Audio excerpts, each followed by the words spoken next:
Happy Friday to you. I'm Ross Stevens right now with your 13 Action News update. Tomorrow, Nevada officially begins the long road to reopening. Governor Steve Sisolak announced phase 1 of his roadmap to recovery will start at 12:01 a.m. But that does not mean that things will be back to normal. Open-air malls can open along with some retail businesses and restaurants, but only at 50% of their building's capacity. For dine-in restaurants, you're going to need a reservation and tables will have to be at least 6 feet apart. Customers are also encouraged to wear masks while employees are required to wear them. Barbershops, nail salons, beauty parlors, they can also reopen, but by appointment only. You need a couple of weeks, 2 or 3 weeks with these businesses opening up to get an impact, because if we get positives, we're going to have to trace why we got the positives. And there are also several businesses that will not be allowed to reopen. Places like standalone bars, nightclubs, taverns, strip clubs, massage parlors, gyms, and gaming. Although the stay-at-home order does end on Saturday, Governor Sisolak said people are still encouraged to remain at home as much as possible. And the governor says all of this is happening because of a drop in new cases in Nevada.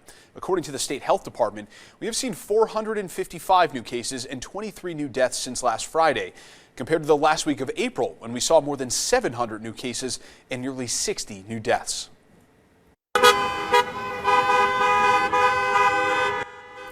And here's an encouraging sign. A parade of teachers rolled throughout the valley today. Students lined that route, waving to and celebrating their teachers.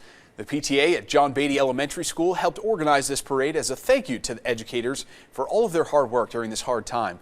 The PTA says all of these teachers are heroes.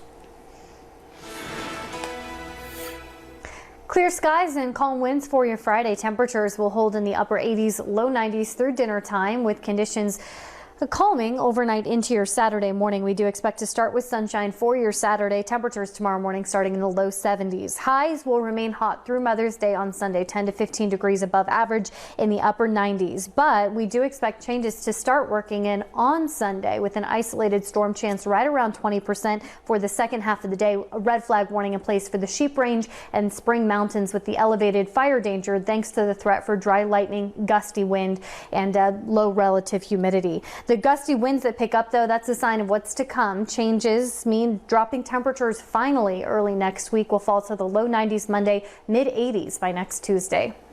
All right, Danny, thanks. That was your 13 Action News update. You can always get the latest news at ktnv.com. Thanks so much for making 13 Action News a part of your day. Have a great Friday and a great weekend.